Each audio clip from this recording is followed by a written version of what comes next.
ढोंगी लोगों की पहली निशानी बताऊं, 40 दिन का उपवास किया तब प्रभु ने बात की थी। बहुत सारी गवाहियां। एक बहन आई सर पे दुपट्टा डाल के, मैं प्रभु यीशु मसीह का बहुत धन्यवाद करती हूँ, आज से कुछ टाइम पहले मैंने 40 दिन का उपवास किया था और जब मैं 23 दिन पे मैं गुजरी तो परमेश्वर ने दर्शन दिया। ये 40 दिन बोलना जरूरी था? प्रार्थना की तब हुआ, ये जरूरी था? सूरज भाई के चर्च में गए हैं तभी से बदलाव आया है, ये बोलना जरूरी है? ये ढोंग की पहली निशानी है। यूहन्ना बपतिस्मादाता लोगों से कहते हैं यदि तुम इब्राहिम की संतान क्यों ना हो तो भी तुम नहीं बच पाओगे, क्योंकि परमेश्वर संतानों को पत्थरों से निकालना भी जानता है। कभी किसको मत बोलो कि ये चर्च में गए तभी ब्लेस्ड हुए, ये भाई का वचन बहुत बढ़िया है। हमेशा परमेश्वर के नाम को ऊंचा करो।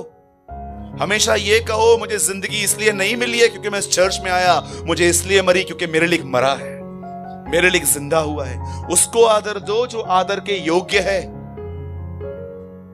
कितने लोग मेरी बात समझ पा रहे हैं? बोलो, परमेश्वर बहुत बार बहुत साधारण बातें बोलता है, बहुत सिंपल बातें कहता है वो, और हम सिर्फ प्रकाशनों के लिए बाइबल पढ़ते रहते हैं। जैसा आज तो कुछ मुझे परमेश्वर बढ़ा देगा, टाइप करूंगा, सबको भेजूंगा और मस्त वाही कमाऊंगा। आज की जनरेशन बाइबल इसलिए पढ़ती है ताकि कुछ मिले तो दूसरों को बताएं। बोलो, बाइबल दूसरे के लिए नहीं पढ़नी है। बोलो, ऐसे करो, ऐसे बोलो, अपने लिए पढ़नी है। हाँ बोलो, बाजू वाले को, बाइबल अपने लिए पढ़नी है।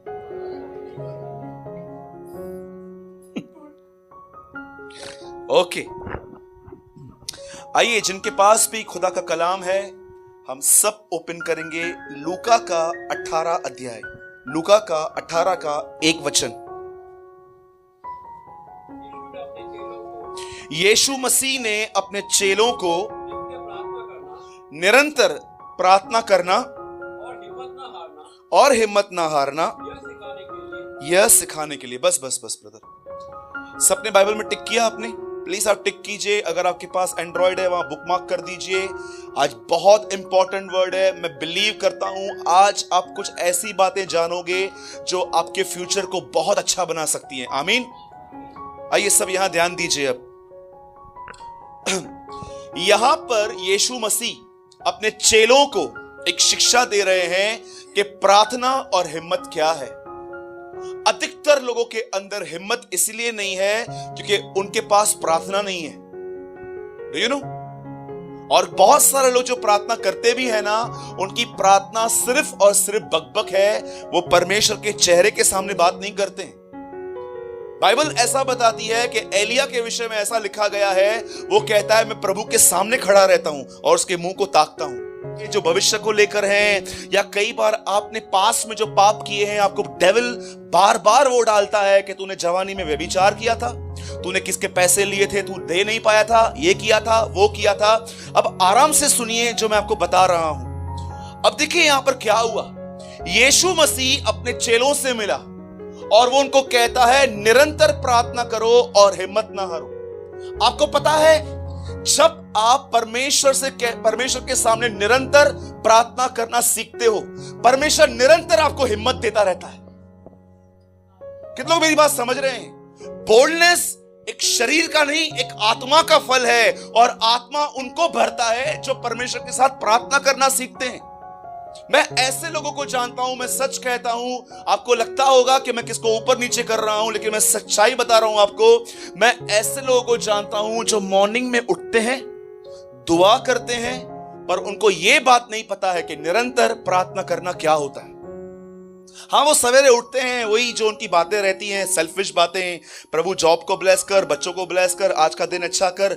लेकिन जानते हो, वो इस बात को नहीं जानते हैं कि निरंतर प्रार्थना करना क्या है। उसके बाद आप देखो, जैसे इनकी ये प्रेयर खत्म होगी ना, सारा दिन उनको पता भी नहीं चलता है, उनका माइंड कंटिन्यू स्ट्रेस में रहता है, प्रेशर में रहता है। उस प्रेशर में गुस्सा, उस प्रेशर में गाली, उस प्रेशर में रूड वर्ड्स, उस प्रेशर के अंदर रॉन्ग टाइपिंग। जानते हो क्यों? Because of the stress. आखिर मैं कैसे बचूं? मैंने बहुत सारे लोगों को जब मैं देखता हूं ना जो रूड बात करते हैं, ए सुनता नहीं क्या तू?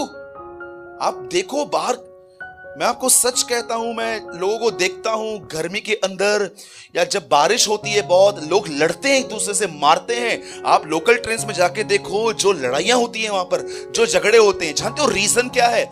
रीजन थकान नहीं है, रीजन मन की थकान है। आखिर हम इससे कैसे बचे? याद रखिए इस बात को, 930 साल में आदम मरा, 600 साल में नोहा, 175 में इब्राहिम, 120 में मूसा। आज इंसान की उम्र 70, 65, 60 बची है। जानते हो क्यों? क्यों समय से लोग मर रहे हैं? कई लोग कहते हैं कि यार इस आदमी ने क्या किया था, इतना जल्दी वो मर गया। अरे आपको पता है क्या उसका अंदर क्या था? वो कितना स्ट्रेस में था। जैसे मरने के बाद बॉडी को कीड़े खा जाते हैं ना, वैसे ही आज विचारों के अंदर टेंशन, पैसा देना है, बीमारी नहीं जा रही है, सारा दिन मन के चलने की वजह से आज पूरा इंसान अंदर से खोखला हो चुका है। अगर आप सच में अगर इस स्ट्रेस पर, जानते हो यीशु मसीह क्या कहते हैं? मेरा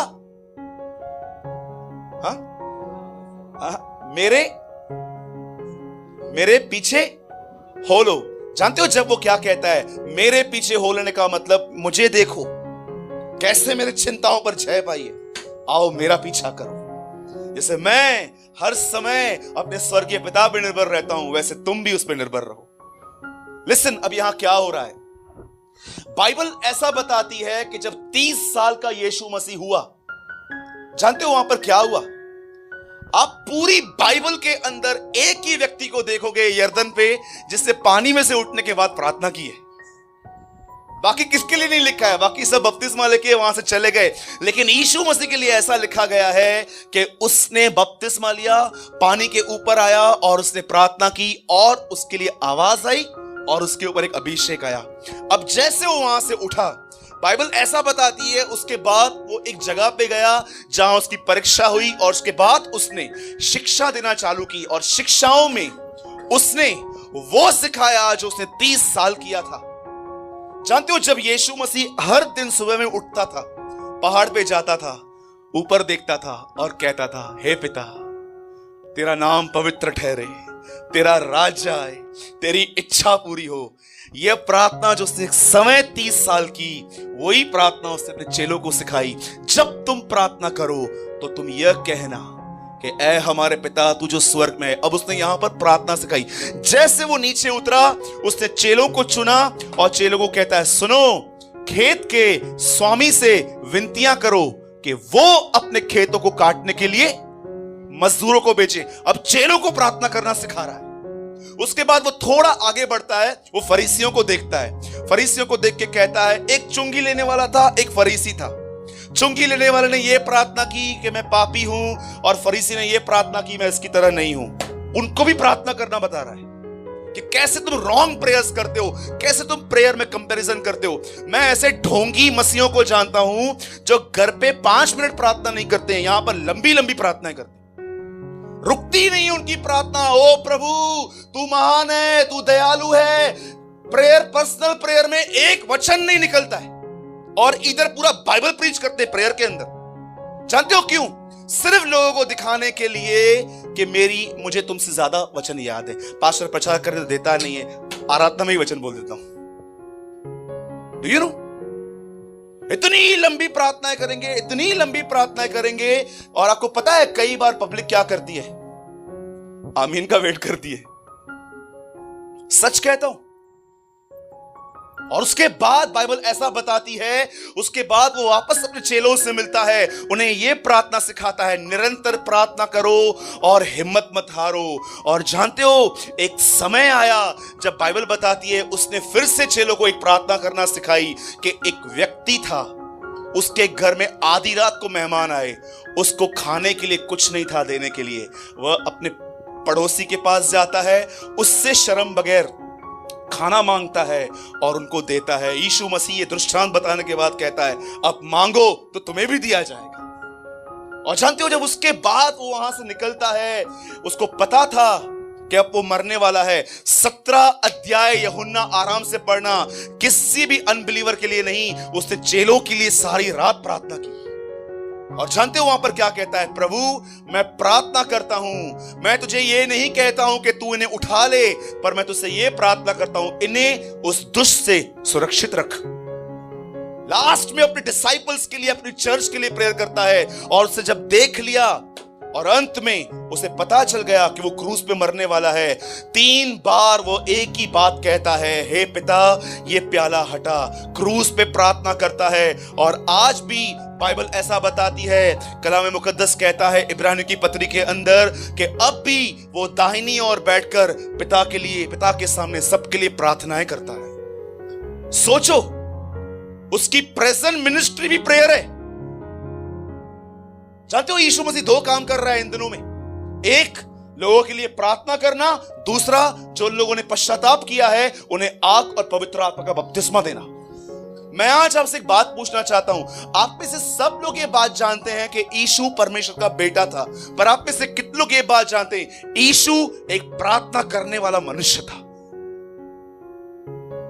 कितने लोग हैं जो इन दिनों में महसूस कर रहे हैं कि कोई समय था आपकी प्रार्थनाएं परमेश्वर के सामने परफ्यूम की तरह होती थी, लेकिन आज आप भी ये महसूस करते हो कि आज आपकी प्रार्थनाएं बदबूदार हो गई है। वही रिलीजियस प्रेयर, पिता मैं दुआ करता हूं यीशु मसीह के नाम से, आप महान हैं, आप अनुग्रहकारी हैं, दयालु हैं, मन आपका कहीं और है और सिर्फ वही शब्द आप बोलते हो। आप में से कितने लोग ऐसे हैं कि आप कई दिनों के बाद एक दिन ऐसा निकालते हैं, 2 घंटे अपने कमरे में जाते हैं और परमेश्वर से कहते हैं, प्रभु मुझे मेरा प्रार्थना का जीवन पहले जैसा वापस चाहिए। याद रखिए, अगर आपकी प्रार्थना आपके लिए बोझ बन गई है कि उठना है, बैठना है, प्रभु के सामने बात करनी है, हो भी नहीं रहा है, फिर भी आप करते रहें, मैं आपको सच कहना चाहता हूं, आप शरीर में आ चुके हैं। You are in the flash. लेकिन जब आप अपनी प्रार्थनाओं में एंजॉय करने लगो, जब आप इंतजार करो कि कब सुबह होगी और मैं परमेश्वर के साथ बैठूंगा, आप समझ जाओ आप प्रेम में हो। मैं आज आपसे पूछना चाहता हूं, हाउ आर यू? कैसे हो आप लोग? क्या है आपकी प्रार्थनाएं? हाँ, 90% प्रचारक कलीसिया के लिए जानते हैं क्या प्रार्थना करते हैं? प्रभु मैं दुआ करता हूं उनकी कमी घटी पूरी कर, इन्हें नौकरियां दे, घर के ऊपर दूसरा घर बना के दे, इन्हें अब्रॉड भेज, ये भेज। मैं यीशु मसीह के नाम से कहता हूं, अगर यहां पर संत पौलुस आके खड़ा हो जाए तो वो हमारे लिए जानते हैं क्या प्रार्थना करेगा? हे पिता मैं तुझसे प्रार्थना करता हूं, इन्हें शक्ति दे ताकि ये अंदर से मजबूत बने। लास्ट टाइम कब आपने एक प्रचारक को खड़े होकर यहां देखा था जो आपसे यह कहे कि मैं तुम्हारे लिए प्रार्थना करता हूं कि तुम अपने भीतरी मनुष्य में बलवंत बनते जाओ? जानते हो निरंतर प्रार्थना करने का मतलब क्या होता है? आप एक ऐसे व्यक्ति हैं जिसका पैटर्न है कि आप मॉर्निंग में कुछ टाइम प्रभु के साथ प्रेयर करते हैं और उसके बाद आप जब भी देखते हैं ना कि आप खाली प्लेस पर हैं, आप खुदा से बात करते रहते हैं, बात करते रहते हैं।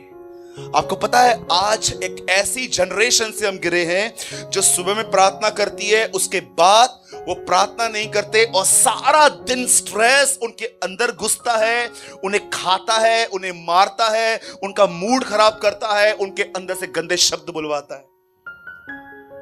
और जानते हो एक सबसे खतरनाक अंधकार क्या है?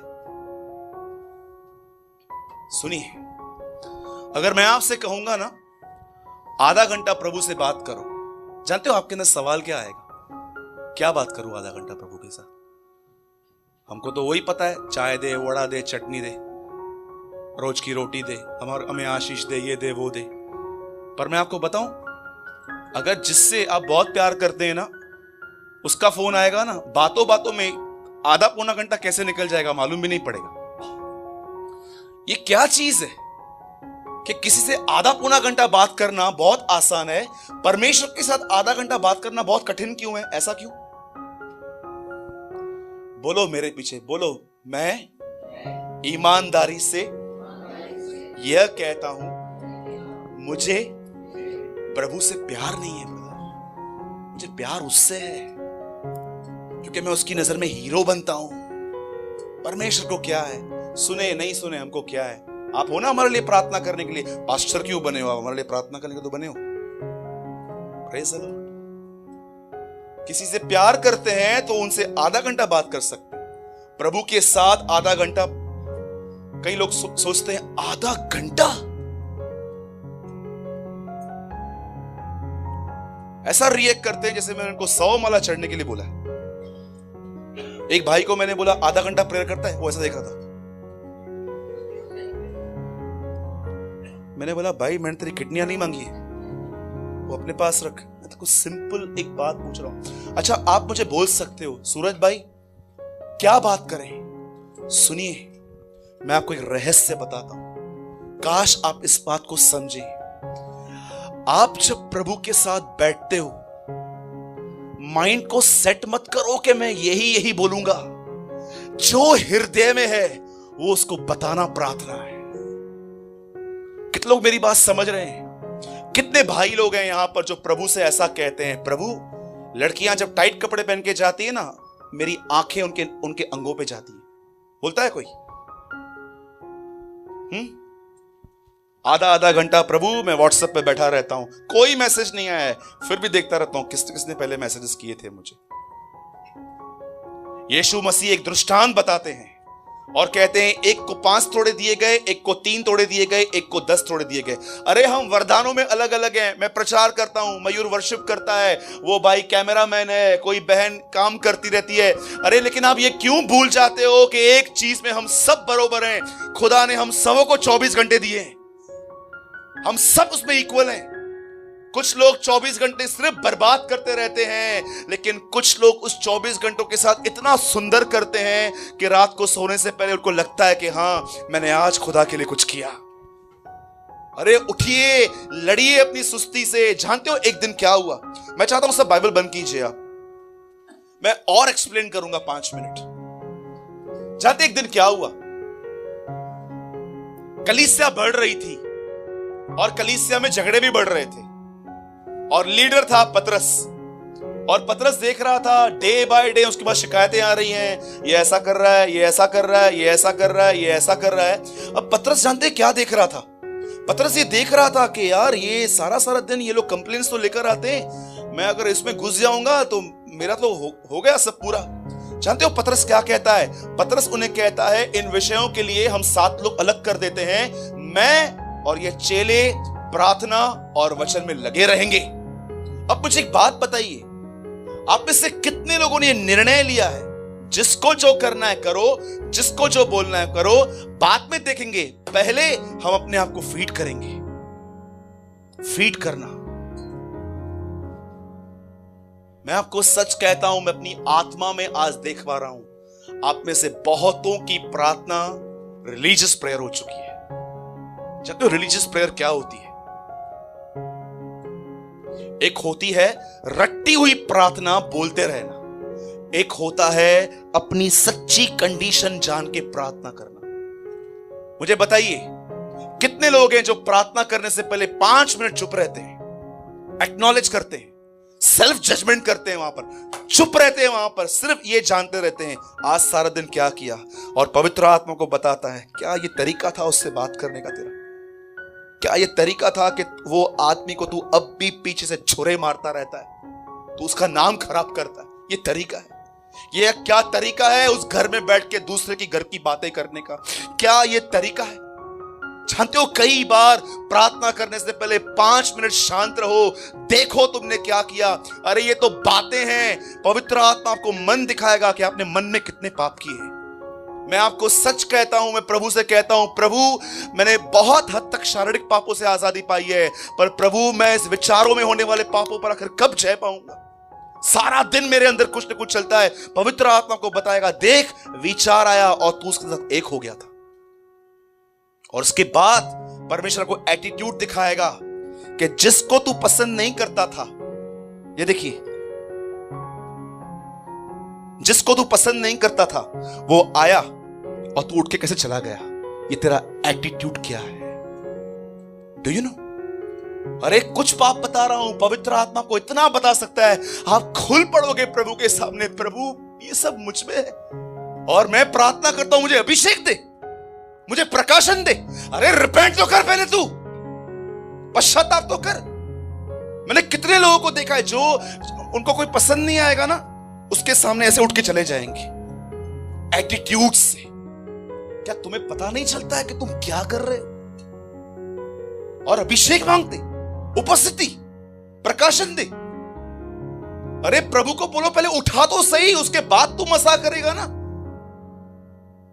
गिरा हुआ आदमी प्रभु को बोलता है मुझे मेरा अभिषेक कर, मुझे उपस्थिति दे, प्रकाशन दे। अरे पहले प्रार्थना करो, प्रभु उठना तो सिखा पहले मुझे।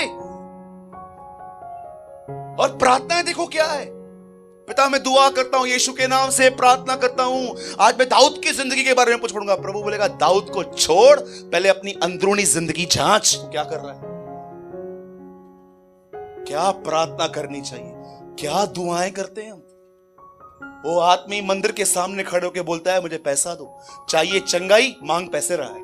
पतरस उसे कहता है यीशु के नाम में चल, तेरी पहली जरूरत पैसा नहीं है, तेरी चंगाई है। तू चंगा हो जाएगा, कहां जाके कमा पाएगा। और मांग क्या रहा था? पैसा। कितनी बहनें, कितने भाई लोग यहां बैठे हैं, विचारों में बहनों को पलंग पे लेके जाते हैं। सोचो, पूछो अपने आप से, how is your inner condition, क्या मांगते हो खुदा से? कितनी बहनें यहां पर अंदर ही अंदर जलती रहती हैं, दूसरों को देखकर जलन होती है और फिर बकबक करते हैं। मैं आपको सच कहता हूं, आज के मसीहों को सिर्फ यह जानने की जरूरत है बस दूसरों की जिंदगी में क्या हो रहा है।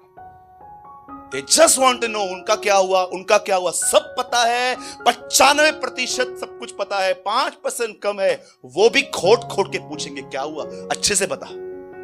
चाय बनाते हैं उस समय, चाय बनाती हूं बैठ, ढोंगी कलीसिया। 25 अध्याय मती में यीशु मसीह कहता है 10 कुंवारियां थी। प्रकाशित वाक्य में कहता है वैश्या चर्च, कुंवारियां वैश्या बन गई। जानते हो कैसे? क्या आप ये बिलीव कर सकते हो? मती स्टार्ट होता है 25वें अध्याय में लिखा है 10 कुंवारियां, वर्जिन्स, और प्रकाशित वाक्य में लिखा है हालेलुया, क्योंकि देखो वो वैश्या बेबीलोन गिरा दी गई, करप्ट चर्च चली गई। वैश्य, कुंवारी वैश्या कैसे बन गई? जानते हो वैश्या कैसे बनती है कलीसिया? एक जगह लिखा गया है, हे व्यभिचारियों, क्या तुम नहीं जानते संसार से मित्रता करना परमेश्वर से बैर करना है? जो व्यक्ति खुदा से ज्यादा संसार, उसके संबंध, उनकी चीजों से प्यार करता है, बाइबल उसे वैश्या कहती है, प्रोस्टिट्यूट। इंग्लिश में उससे भी कठिन वर्ड है, हार्लेट। मैं आपको सच कहता हूं, जानो प्रार्थना में क्या मांगना चाहिए। बस सिर्फ यही मांगते हैं, रोटी, कपड़ा, मकान। आपको पता है बाइबल ऐसा बताती है, मैं नहीं, प्रभु का वचन कहता है। कितने लोग कभी होटल में गए? हाथ उठाइए। रेस्टोरेंट में गए खाना खाने के लिए? प्लीज प्लीज हाथ उठाइए, कोऑपरेट कीजिए। ऑर्डर देते हैं ना आप, वेटर को पता है नॉनवेज का ऑर्डर दिया है, 15 मिनट लगता है पकाने में, उससे पहले वो आपको कॉम्प्लीमेंट्री देके जाते हैं। चना, सिंगदाना, पत्ते गोभी, कुछ भी रख के जाते, क्योंकि उनको पता है ये नहीं दिया तो कंटिन्यू हमको ही देखते रहेंगे। डू यू नो, वो रख के जाते हैं। अरे रोटी, कपड़ा, मकान, ये कॉम्प्लीमेंट्री है, न मांगने पर भी मिल जाता है। सच्ची चीज मांगो, और सच्ची चीज है परमेश्वर की पहचान। Know the Lord. दानियल कहता है जो अपने परमेश्वर को जानते हैं वे बड़े सामर्थी होंगे, वे सामर्थ के काम करेंगे। पहचानो तुम कौन हो। याकूब कहता है प्रभु के सामने, एसाव को वो बोलता है मैं याकूब। जानते हैं जब याकूब अपने बाप इसाक के सामने गया, क्या बोलता है वहां पर? डैडी मैं एसाव हूं। सॉरी, मैंने बाय मिस्टेक पहले याकूब बोल दिया। बोलता है मैं एसाव हूं। और यही याकूब जब खुदा के सामने जाता है, प्रभु बोलता है तू कौन है? बोलता है मैं याकूब, चोर, लुटेरा, डिसीवर, पैसे लेके गली गली बदलने वाला व्यक्ति हूं मैं। और परमेश्वर उससे कहता है तू आज इजराइल कहलाएगा। 5 मिनट प्रार्थना करने से पहले बैठो, देखो तुम्हारा मन क्या कर रहा है, तुम्हारी आंखें क्या कर रही हैं। मैं आपको सच कहता हूं, न्याय के दिन इतने बिलीवर्स अपने पास्टर की तरफ उंगली उठा के कहेंगे, प्रभु इसने हमें नहीं बताया था। लेकिन आज आपको सच्चाई मैं बता रहा हूं, निरंतर प्रार्थना करने का मतलब सिर्फ ये नहीं है कि आप घुटनों पे बैठे रहो। इसका मतलब आप एक टाइम घुटनों पे आते हो और उसके बाद परमेश्वर से समय समय पे बात करते रहते हो, और यही चीज आपको चिंता परेशानी से बचाएगी। कितने लोग मेरी बात समझ पा रहे हैं? सूरज भाई आप डांट क्यों रहे हो? मुझे तो नहीं लग रहा कि मैं डांट रहा हूं आपको आज, क्योंकि मैं ऐसा डांट ही नहीं सकता हूं किसी को। मेरा आपसे कोई पर्सनली प्रॉब्लम ही नहीं है। आप अपने घर में रहते हो, मैं अपने घर में रहता हूं। मैं अपने माँ बाप के साथ खुश हूं, अपने घर में खुश हूं। पर मुझे आज ऐसा लग रहा है खुदा उनको डांट रहा है जो एक ढोंग में जिंदगी जी रहे हैं, प्रिटेंड करते हैं they are a Christian but they are not a Christians. यदि आप उस बहन को जो ऐसा कहती है आज खाएं और मरे, अगर आपको ऐसा लगता है सूरज भाई चर्च में आते हैं बहुत खुशी होती है, बाहर रहते हैं, लेकिन जब चिंता आती है, परेशानी होती है, मैं आपको बताता हूं, इन परेशानियों से, इन चिंताओं को बचने से एक ही रास्ता है, खुदा से बात करो। वो तुम्हें पवित्र आत्मा से भरेगा, वही पवित्र आत्मा तुम्हारी चिंताओं के सामने ढाल लेके खड़ा होगा। और मैं यीशु के नाम से प्रोफेसी करता हूं, दिस इज माई प्रोफेसी, ये मेरी भविष्यवाणी है। अगर तुम खुदा पे निर्भर हो ना, सारा संसार तुम्हें क्यों न गिराए, तुमको यीशु मसीह उठाएगा।